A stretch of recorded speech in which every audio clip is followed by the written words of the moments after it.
Le Covid est-il un signe que le monde touche à sa fin? Assisterons-nous à un autre effondrement économique? Jésus apparaît-il à différents endroits du monde en ce moment? Saviez-vous que la Bible prophétise avec précision les événements concernant la fin du monde? Mais surtout, la Bible donne des instructions sur la façon de se préparer à cette fin. Ensemble, nous allons répondre à ces questions bibliques dans Découvrir les prophéties bibliques.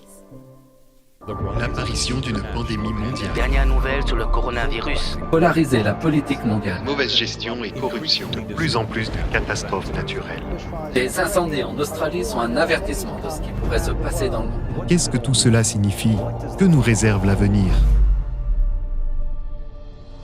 Rejoignez la présentatrice internationale Camille Othman en quête de réponses à la découverte des prophéties bibliques. Au cours de ses voyages à travers le monde, elle a été en contact avec les difficultés de la vie réelle. Et pourtant, malgré tout, elle a toujours trouvé des miracles d'espoir. Suivez Camille Othman dans Découvrir les prophéties bibliques, où elle explique la manière dont les prophéties bibliques sont en train de se réaliser et de plus en plus vite.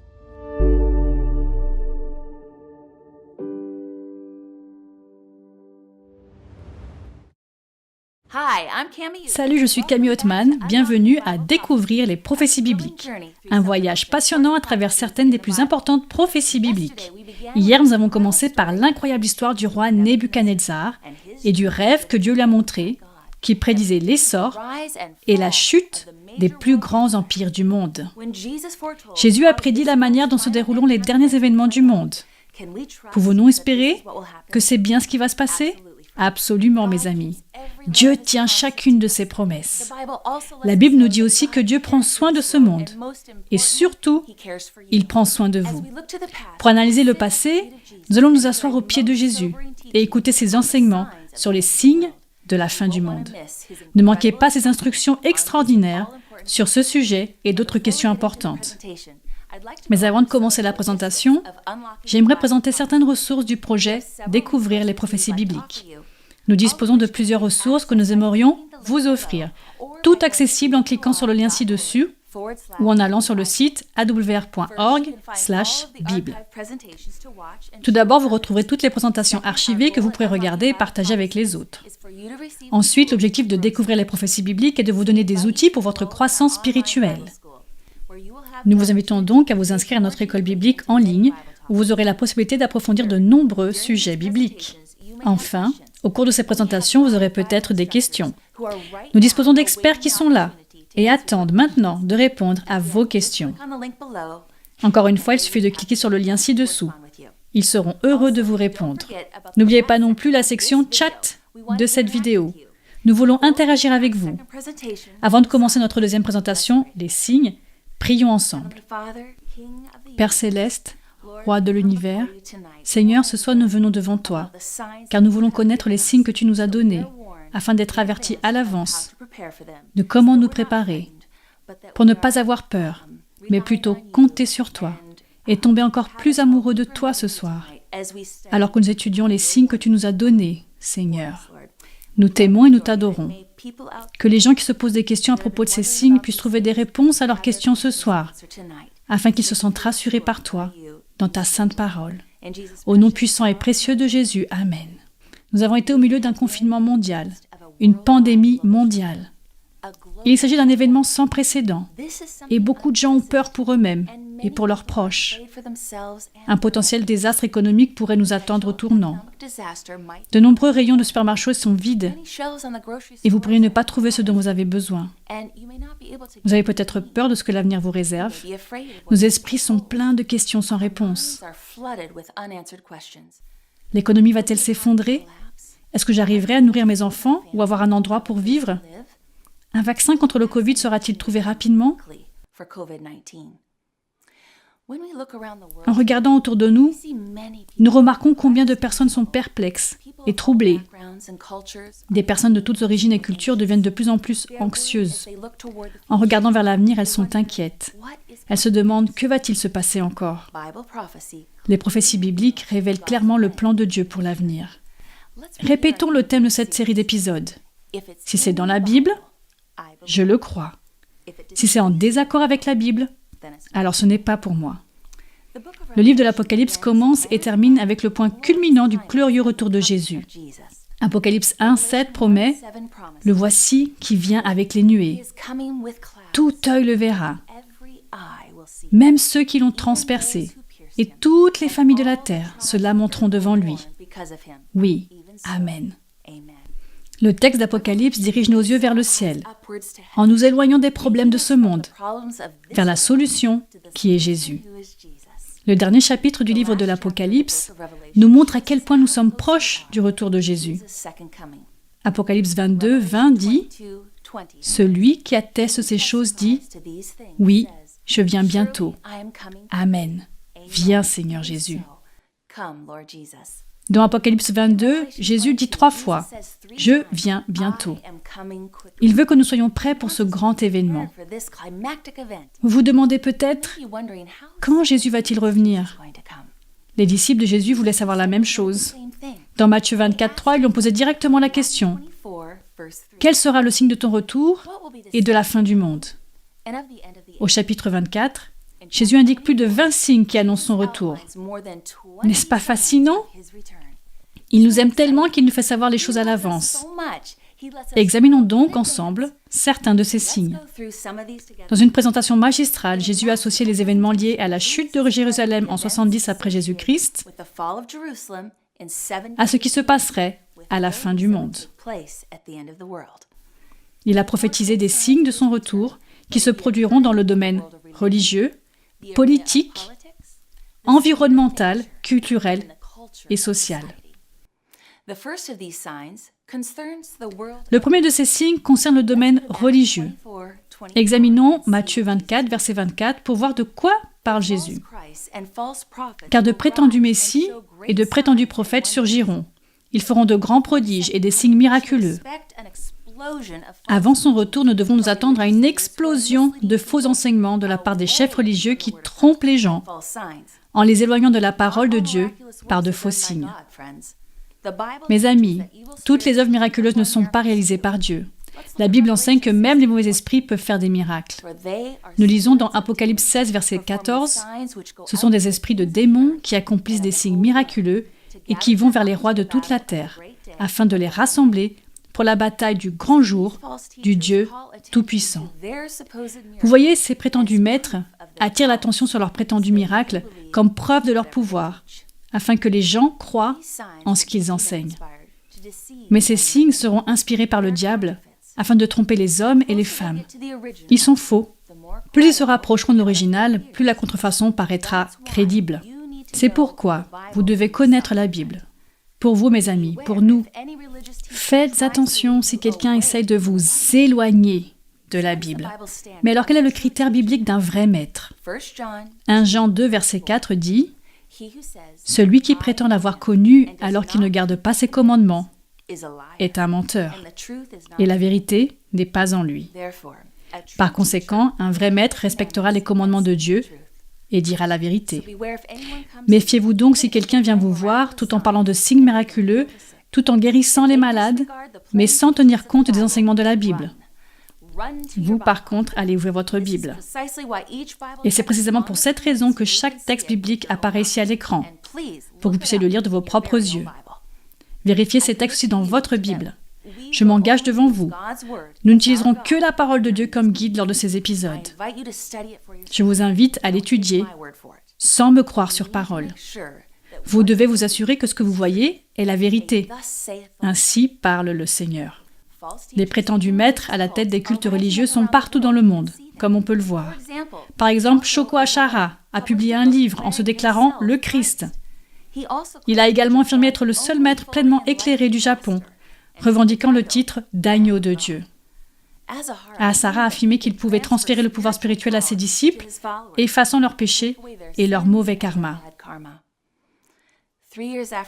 3 ans après la publication de son livre, ses disciples ont libéré un gaz mortel dans le métro de Tokyo, tuant 13 personnes et blessant des milliers. Au cours des 50 dernières années, il y a une augmentation rapide de ceux qui prétendent être des chefs spirituels. Sur le continent africain, Joseph Kibwetere et Credonia Muerinde ont conduit des centaines d'adeptes à une mort foudroyante après s'être régalés de 3 taureaux et avoir bu 70 caisses de boissons. Le bilan final a atteint 924 morts. Jésus nous a mis en garde, affirmant que vers la fin, il y aurait une augmentation exponentielle des activités occultes, des phénomènes psychiques. Les livres sur l'occultisme et la magie continuent à se vendre par millions. Le thème du surnaturel caractérise les films à succès, les émissions de télévision, et il existe d'innombrables sites qui en font la promotion sur Internet. De plus en plus de gens se tournent vers les voyants, les médiums, les astrologues. Les personnes désespérées cherchent des réponses concrètes à leurs problèmes, mais elles ne les trouveront pas dans les étoiles. Nous voyons bien comment ces prétendus messies et ces prétendus prophètes représentent un signe des derniers jours. Passons à Matthieu 24, versets 6 à 7. Jésus dit « Vous entendrez parler de guerre et de menaces de guerre. Une nation se dressera contre une autre nation et un royaume contre un autre royaume. » Jésus a prédit, juste avant la fin, qu'il y aurait des conflits à l'échelle mondiale. En d'autres termes, il y aurait des guerres mondiales. Quand nous pensons au siècle dernier, nous savons qu'il a été le plus sanglant de tous. Un sociologue a estimé qu'au XXe siècle, il y a eu 180 millions de morts, juste à cause de la guerre. Au XXIe siècle, il y a eu de nombreux conflits dans le monde entier, comme en Irak, en Afghanistan, en Ukraine, au Yémen, en Syrie, pour n'en citer que quelques-uns. Tant de guerres, tant de dévastations, tant d'incertitudes et de troubles dans de nombreux pays du monde entier. Les gens cherchent de l'espoir et le seul véritable espoir réside en Christ, notre Sauveur. Peu importe où vous vivez sur cette planète, les gens aspirent à la paix. Mais la paix réelle est très fragile. La Bible prophétise que toutes les tentatives humaines pour parvenir à la paix mondiale seront réduites à l'échec. Dans 1 Thessaloniciens 5, verset 3, l'apôtre Paul le décrit ainsi. « Quand les hommes diront « paix et sécurité », alors une ruine soudaine fondra sur eux. Ils n'y échapperont pas. » Un exemple classique de traité de paix qui était censé mettre fin à toute guerre est le traité de Versailles du 28 juin 1919, qui a ensuite donné naissance à la Société des Nations. Mais cela n'a pas fonctionné. Non, il n'a pas fallu longtemps avant que la pire guerre de l'histoire, la Seconde Guerre mondiale, éclate. Cela a amené la formation des Nations Unies en 1945.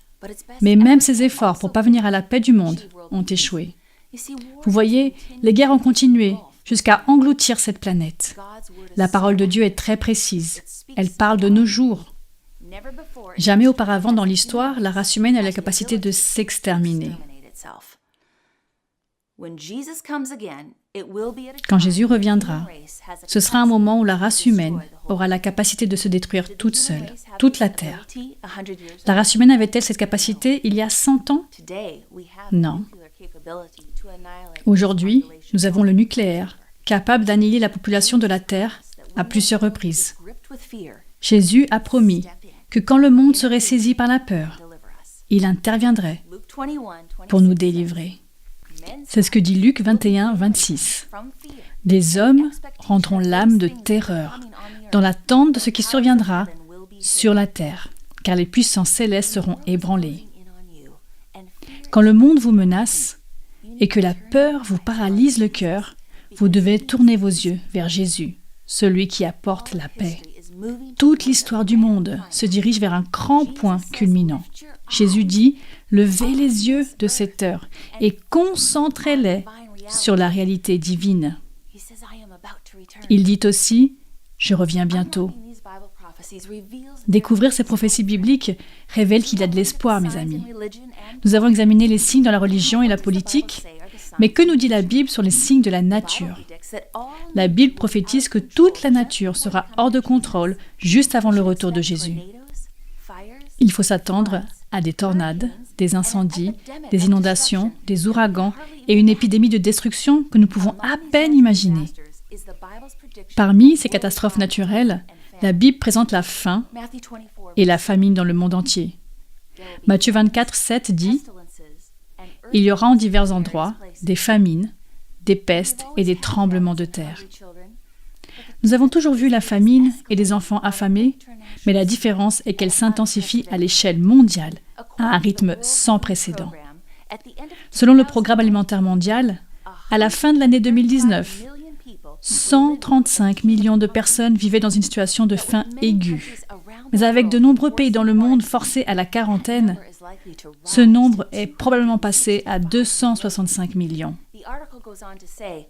L'article poursuit en disant que, avant que le coronavirus ne pose problème, l'année 2020 était confrontée à sa pire crise humanitaire, pour toute une série de raisons depuis la Seconde Guerre mondiale.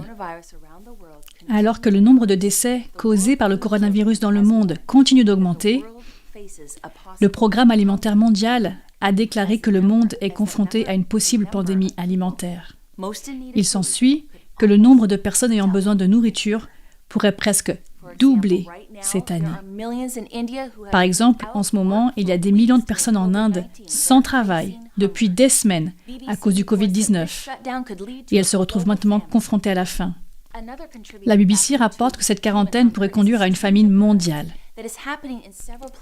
Un autre facteur qui a contribué à la faim dans le monde est un événement étrange qui se produit dans différents endroits. Depuis 2019, une invasion de criquets s'est étendue à toute l'Afrique, la péninsule arabique et l'Asie du Sud. Cette invasion de criquets menace l'approvisionnement alimentaire de la région. Il y a de plus en plus de personnes à nourrir et de moins en moins de nourriture pour les nourrir. Nous pouvons voir avec précision ce que la Bible a prophétisé, et cela se réalise. Examinons à nouveau Matthieu 24, verset 7. Il est dit qu'il y aura des famines, des pestes. C'est un mot peu commun. Qu'est-ce qu'une peste? Il s'agit d'une maladie contagieuse ou épidémique qui peut être toxique et mortelle, comme nous l'avons tous expérimenté avec le Covid-19. Une fois de plus, les prophéties bibliques se réalisent. Il y a des millions de morts dues à des maladies à transmission vectorielle ou des pestes telles que la malaria, la dengue, la fièvre jaune, l'encéphalite japonaise. Vous avez également entendu parler des pesticides. La raison pour laquelle les agriculteurs mettent des pesticides sur leur culture, c'est parce que les maladies les détruisent. Dans Matthieu 24, verset 7, Jésus a également dit qu'il y aura des tremblements de terre. Il y aura en divers endroits des famines, des pestes et des tremblements de terre.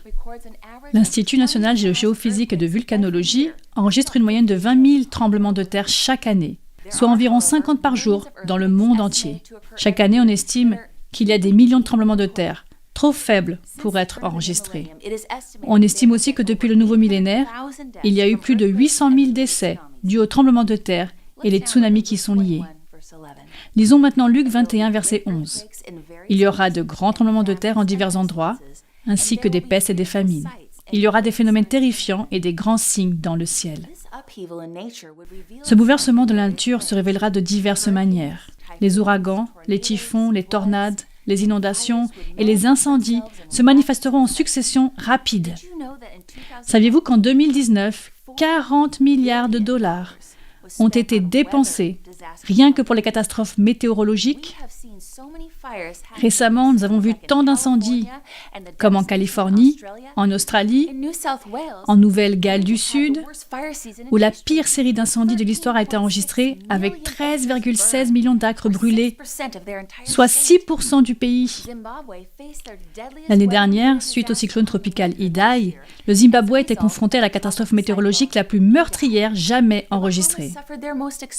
Les Bahamas ont souffert de la catastrophe météorologique la plus dommageable lorsqu'en 2019, elles ont été frappées par l'ouragan Dorian. Il y a quelques mois, à Batangas, aux Philippines, le monde a été témoin de l'éruption du volcan Tahoe. Mon équipe et moi, nous venions de filmer un témoignage miraculeux au sommet de cette belle montagne quelques semaines auparavant. Ces catastrophes naturelles représentent les signes de l'accomplissement de la prophétie. Nous pouvons faire confiance à la Bible parce que Jésus nous a fait connaître ces choses à l'avance. Non pas pour nous faire peur, mais pour nous informer, parce qu'il nous aime. Nous avons vu ce que dit la Bible concernant les signes du retour de Jésus dans le domaine de la religion, de la politique et de la nature. Examinons maintenant les prophéties concernant la vie sociale qui nous entoure. Le Seigneur a prédit que la conscience morale de la société se dégraderait et qu'elle s'effondrerait avant son retour. Dans Matthieu 24, 37, Jésus dit « Ce qui est arrivé à l'époque de Noé arrivera de même au retour du Fils de l'homme. Comment était la vie à l'époque de Noé? Les gens étaient centrés sur eux-mêmes, sur l'autogratification. Ils n'avaient qu'une seule préoccupation, s'amuser et participer aux fêtes. Ils recherchaient le plaisir de se détendre, de boire et de festoyer. Tout ce qui les intéressait, c'était de s'amuser. Ils étaient devenus insensibles aux choses divines. Dans Genèse 6, versets 11 et 12, on nous dit à propos de cette époque-là, « La terre était corrompue devant Dieu. Elle était pleine de violence. Dieu regarda la terre et constata qu'elle était corrompue, car tout le monde avait corrompu sa conduite. Tout le monde avait corrompu sa conduite sur la terre. Et Noé a dit, « Dieu a détruit le monde par un déluge parce qu'il était rempli de violence. » Par leurs actions, ils ont montré qu'ils ne voulaient pas se repentir de leurs péchés. Le cœur des gens s'était tellement endurci en raison de leur rejet de la parole de Dieu, ils étaient si éloignés des sujets spirituels que lorsqu'ils ont assisté aux miracles surnaturels des animaux entrant dans l'arche en parfait ordre, la chose ne les a même pas touchés. Seulement pour un bref instant, ils ont été légèrement impressionnés par le signe de Dieu qui montrait comment leur monde touchait à sa fin. Mes amis, ne soyons pas insensibles comme à l'époque de Noé. Pouvez-vous voir les signes? Même les observateurs les plus distraits parmi nous savent que l'année qui s'écoule, le mois dernier, fut un moment important dans l'histoire de l'humanité. Quelque chose est sur le point de se produire, tout le monde le ressent. Mes amis, notre Seigneur viendra-t-il bientôt? Oui. Et nous devrions être comme Noé, qui avait une compréhension de l'époque dans laquelle il vivait. Lui et sa famille ont suivi la parole de Dieu et sont entrés dans l'arche.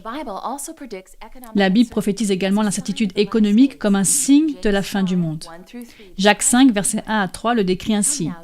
« À vous maintenant les riches, pleurez et gémissez à cause des malheurs qui viendront sur vous. Vos richesses sont pourries et vos vêtements sont rongés par les mites. Votre or et votre argent sont rouillés, et la rouille élèvera un témoignage contre vous et dévorera votre chair comme un feu. Vous avez amassé des trésors dans les derniers jours. » Et Apocalypse 18, 16 dit « En une seule heure, tant de richesses ont été détruites. Au cours des derniers mois, nous avons tous vu les marchés boursiers s'effondrer. Jésus revient. Ces prophéties se réalisent sous nos yeux. Mais il y a un autre signe qui nous révélera qu'en effet, nous vivons dans les tout derniers jours de ce monde. Lequel? Le dernier signe que Jésus indique se trouve dans Matthieu 24. L'Évangile sera prêché dans le monde entier. Matthieu 24, 14. J'adore ce texte. Et cet Évangile du royaume sera prêché dans le monde entier, comme un témoignage pour toutes les nations. Et puis, la fin viendra. C'est ce que dit Apocalypse 14, verset 6. « Je vis ensuite un autre ange voler dans le ciel. Il avait un évangile éternel pour l'annoncer aux habitants de la terre, à toute nation, à toute tribu, à toute langue et à tout peuple. » Dans mes voyages, je documente les miracles dans les coins les plus reculés de ce monde. J'ai été témoin oculaire de la façon dont Dieu atteint l'inaccessible. Cela se passe en ce moment même. Ceux d'entre vous qui regardent cette émission font partie de cette grande prophétie. Vous qui écoutez ce message de l'Évangile transmis dans le monde entier. Dans mon travail, je vois de mes yeux combien Dieu dépasse les murs, les barrières, les limites. Laissez-moi vous montrer ce que je veux dire. Venez avec moi aux Philippines. Ici, nous trouvons un groupe de terroristes rebelles qui se cachent au sommet des montagnes. Depuis 49 ans, ils dominent ces lieux avec la guérilla. Ils constituent la nouvelle armée populaire appelée NPA. Ces hommes et ces femmes sont déterminés à renverser le gouvernement. Plus de 40 000 personnes sont mortes dans cette guerre entre la NPA et les troupes militaires du gouvernement. Ces autochtones des montagnes étaient traditionnellement païens. Vous voyez, chaque famille n'avait le droit qu'à d'avoir 3 enfants. Si un 4e enfant naissait, il était immédiatement enterré vivant. Il s'agit d'une culture où les jeunes filles de 13 ans sont obligées de se marier et où les hommes peuvent payer 400 pesos philippins pour échanger leurs épouses. Ce chiffre équivaut à environ 8 $ américains. Comme nous tous, ces gens ont besoin de Jésus et de ses enseignements capables de sauver la vie. Il y a moins de 3 ans, la radio adventiste mondiale a commencé à diffuser des messages bibliques aux villes côtières au plus haut sommet des montagnes. Certains rebelles de la NPA ont coécouté notre station chrétienne et cela les a intrigués. Leurs cœurs ont été adoucis par les histoires d'amour de Jésus. L'un des commandants a envoyé 4 de ses soldats à la recherche du radiodiffuseur afin de l'emmener dans leur camp. Et c'est ce qu'ils ont fait. Ils l'ont interrogé sur Jésus et sur la Bible. Bientôt, des missionnaires ont été envoyés pour étudier la Bible avec de nombreuses troupes qui se trouvaient dans la jungle. Les vérités divines se sont rapidement répandues dans plus de 118 villages. N'est-ce pas incroyable? Notre équipe a pu assister au baptême de 60 soldats rebelles et 5 de leurs commandants. Et ce n'était que le début. Il y en a eu des centaines depuis lors. Ces terroristes ont abandonné leur AK-47 en échange d'une Bible et d'une nouvelle vie en Christ. Beaucoup d'entre eux ont appris de nouveaux métiers, comme l'agriculture et la vente de marchandises dans les marchés de plein air. Mon équipe et moi, nous avons eu l'occasion de filmer plusieurs de leurs témoignages personnels et de recréer leurs histoires dans un court film documentaire. Je voudrais en partager un avec vous. Il s'appelle Daniel. Son père était un commandant de la NPA et son oncle et ses cousins avaient déjà également rejoint les troupes. Daniel a grandi dans les rangs, c'est la seule réalité qu'il connaissait. À l'âge de 13 ans, il a commis son premier meurtre. Peu de temps après, il a reçu un titre important, bourreau de la NPA. Il était très doué pour tuer et donc a été promu au rang de tueur principal des Philippines. Il n'arrive même pas à se rappeler combien de personnes il a déjà tuées. Trop de personnes, bien sûr. Des politiciens, des militaires, des policiers et des criminels locaux. Plus il tuait, plus il devenait insensible. Il ne voulait surtout pas se souvenir du visage de ses victimes. Jusqu'au jour où il a reçu un ordre. Tuer un pasteur chrétien. Il a kidnappé le pasteur et l'a amené dans la jungle. Le pasteur l'a supplié de lui épargner la vie. Bien que Daniel soit stupéfait par la gentillesse dans les yeux de cet homme, il a appuyé sur la gâchette. Daniel réussissait toujours ses missions de meurtre. Il était connu pour toujours mener à bien sa tâche. Mais cette fois, Daniel n'arrivait pas à oublier le visage du pasteur. Et ce souvenir le tourmentait. Il ne trouvait pas la paix. Les soldats de la NPA sont autorisés à quitter leur cachette pour rentrer chez eux pendant 3 jours, tous les 2 mois. Quand Daniel est rentré à la maison, il a entendu le son d'une radio. Sa femme et ses enfants étaient en train d'écouter un programme biblique. Il a reconnu la station. C'était la radio adventiste mondiale. Il connaissait d'autres camarades de la NPA qui l'écoutaient et qui avaient renoncé à combattre et s'étaient baptisés. Mais c'était la première fois qu'il l'écoutait vraiment. Daniel a entendu l'histoire d'un sauveur aimant qui laisserait ses 99 brebis pour aller chercher celle qui était perdue. Daniel fut ému. À cet instant, il a réalisé être la brebis perdue. Son cœur s'est adouci et Daniel et sa femme ont commencé à étudier la Bible, puis se sont baptisés avec 4 autres généraux de la NPA. Daniel est maintenant en mission pour partager Jésus avec des milliers d'autres troupes de la NPA dans les montagnes de la jungle, afin qu'ils puissent eux aussi avoir une vie meilleure et pacifique et l'espoir de la vie éternelle. Mes amis, Matthieu 24, 14 va se réaliser. Cet évangile du royaume sera prêché partout dans le monde. Maintenant, venez avec moi en Zambie, un pays du sud de l'Afrique, où avec mes 3 caméramans, nous sommes entrés dans la plus grande prison de sécurité maximale de tout le pays. Une fois à l'intérieur, on nous a confisqué notre équipement et on nous a placés dans une salle de détention. Les gardes en service n'étaient pas au courant de l'invitation que nous avions reçue et ils nous ont dit qu'aucun média n'avait jamais été autorisé dans les murs de la prison. Mais après la confirmation que nous étions la radio adventiste mondiale, ils nous ont escortés à l'intérieur de la prison. C'était sans précédent. Vous voyez, Dieu a ouvert la voie à la vérité de l'Évangile pour atteindre ses prisonniers à travers les ondes de leurs cellules. Cette prison compte environ 2400 détenus et plus de 1150 ont été baptisés. Pouvez-vous le croire ? Et sur les 250 prisonniers du couloir de la mort, plus de 50 ont accepté Jésus. Cela représente une grande partie de la prison qui croit maintenant en la Bible, aime Jésus et est chrétienne et pacifiste. Ils ont l'espoir en Jésus. Même le commissaire général de Zambie nous a rencontrés afin de nous exprimer sa reconnaissance pour la transformation apportée par AWR au sein de son camp de prisonniers. Vous voyez, Jésus peut faire tout ça Alléluia! Dieu n'est-il pas incroyable? Il atteint le plus improbable, dans les coins les plus profonds et les plus sombres de la terre. C'est ce que fait Jésus. Tout comme le brigand sur la croix, qui ayant dû réfléchir à sa vie et aux choix qu'il avait faits, savait que ses crimes méritaient cette punition. Pourtant, l'homme à côté de lui, Jésus, si paisible et si gentil, a même prié pour ses persécuteurs. Le brigand était convaincu que cet homme était le Fils de Dieu. À la fin de sa vie, il a simplement demandé qu'on se souvienne de lui. Jésus assure au brigand qu'il sera racheté. À partir de ce moment, il est mort avec l'espoir du salut. C'est le même espoir donné aujourd'hui aux condamnés à mort. Lors de ce voyage, en visite dans la prison en Zambie, AWR a réalisé plus de 1070 campagnes d'évangélisation dans tout le pays, dont 1000 seulement dans la capitale, Lusaka. Cela ne s'était jamais produit auparavant. Ces personnes ont écouté les mêmes thèmes bibliques que nous étudions ensemble en ce moment. Et au bout de 3 semaines, 18 000 personnes ont été baptisées. N'est-ce pas incroyable? Mais attendez, Dieu nous a donné une surprise encore plus grande lorsque nous avons prêché au Rwanda, où environ 108 000 personnes ont été baptisées au bout de 3 semaines. Vous avez bien entendu? 108 000 baptêmes en un jour.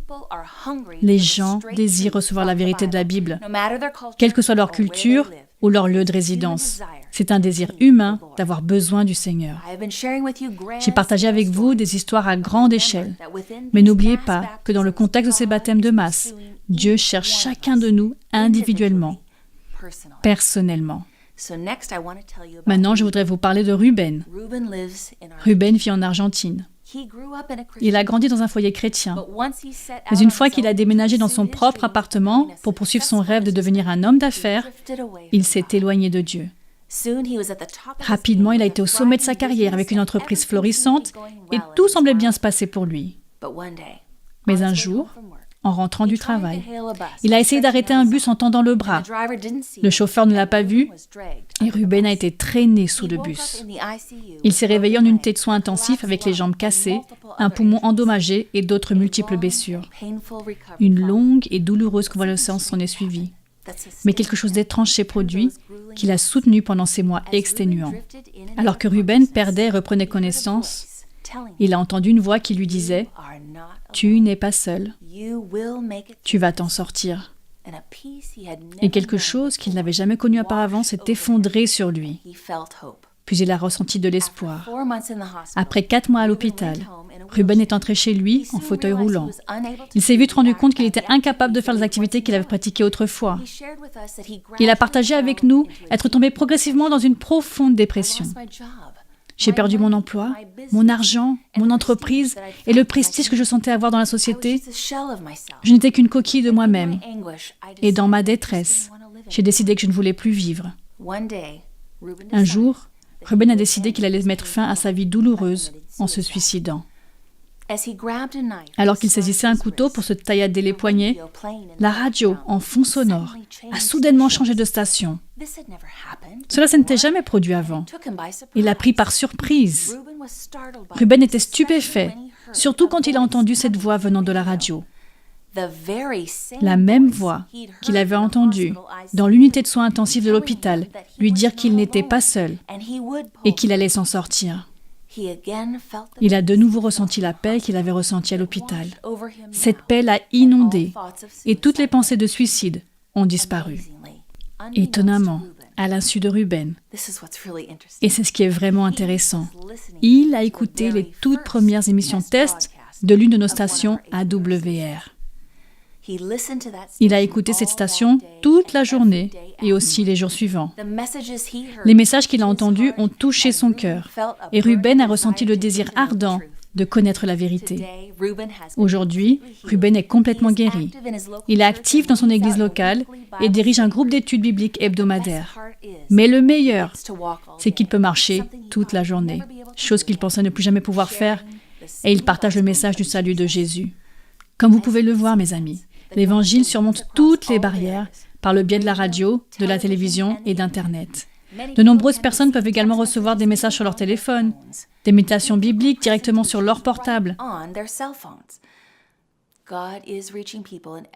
Dieu atteint les gens de toutes les manières possibles, des villages isolés aux déserts arides, aux foyers riches, aux communautés fermées, aux prisons et aux petites villes peuplées. En ces derniers jours, l'Évangile se répand de manière étonnante. Des millions de personnes sont touchées comme jamais auparavant, presque avec un sentiment d'urgence. Les temps changent. Des millions de personnes quittent l'incertitude de ce monde à la recherche d'un monde meilleur à venir. Nombreux sont ceux qui ont tout sacrifié pour apporter l'Évangile dans les régions reculées de ce monde. Dieu est en mouvement. Il fait quelque chose de spécial. Il est en train d'accomplir les prophéties. Le royaume de Dieu est sur le point de commencer. Les signes que Jésus nous a présentés dans Matthieu 24 sont de plus en plus fréquents et intenses. Il est minuit, les amis, et Dieu nous appelle à être prêts pour son retour. Les derniers mots de Jésus à ses disciples, avant de remonter au ciel, furent à peu près ceci. « Je dois vous quitter maintenant, mais pas pour toujours. Un jour, je reviendrai, et avant mon retour, on aura l'impression que le monde s'effondre. Les nations se dresseront contre d'autres nations, il y aura des guerres, et la nature fera rage. Les tremblements de terre vont augmenter en intensité. Il y aura des foyers infectieux de proportions épidémiques. Et quand ces choses se produiront, la majorité des gens sera terrifiée. Mais mes disciples ne doivent pas l'être. En fait, quand tout cela se produira, il sera temps de se tourner vers la rédemption toute proche. Jésus dit, « Et moi, je suis avec vous tous les jours, jusqu'à la fin du monde. Et sachez que je vous aime. » Jésus ne veut qu'une chose. Il veut que vous lui donniez votre cœur et que vous entriez en relation avec lui. Le retour de Jésus est lié à une relation personnelle. En ce moment, souhaiteriez-vous lui offrir votre cœur? Voulez-vous lui dire, « Jésus, je vois les signes des temps. Bien sûr, tu vas bientôt revenir. Il est clair que je veux être prêt pour toi. » En ce moment, de votre ordinateur, téléphone ou votre tablette, cliquez sur le lien ci-dessous et indiquez que vous voulez être prêt, que vous voulez lui donner votre cœur. Inclinons nos têtes pour une prière. Père Céleste, alors que nous sommes témoins du chaos du monde actuel, nous sommes si reconnaissants parce que tu nous avais dit que ces choses allaient se passer. Tu nous as assuré que tu avais le contrôle. Prends nos cœurs et aide-nous à être prêts pour le retour de Jésus. En ton précieux nom. Amen. Mes amis, n'oubliez pas, nos experts attendent de répondre à toutes vos questions. Il suffit de cliquer sur le lien en dessous de cette vidéo. De plus, vous pouvez vous inscrire pour participer à nos études bibliques en ligne. Merci beaucoup d'avoir été avec nous. Nous vous attendons demain soir pour un autre épisode appelé « L'avertissement », où nous découvrirons le message des 3 anges et ce que Dieu dit spécifiquement pour notre génération. Ne le ratez pas. Merci encore de nous avoir rejoints sur Découvrir les prophéties bibliques. Choisissez la voie de Dieu. Bonne nuit, mes amis.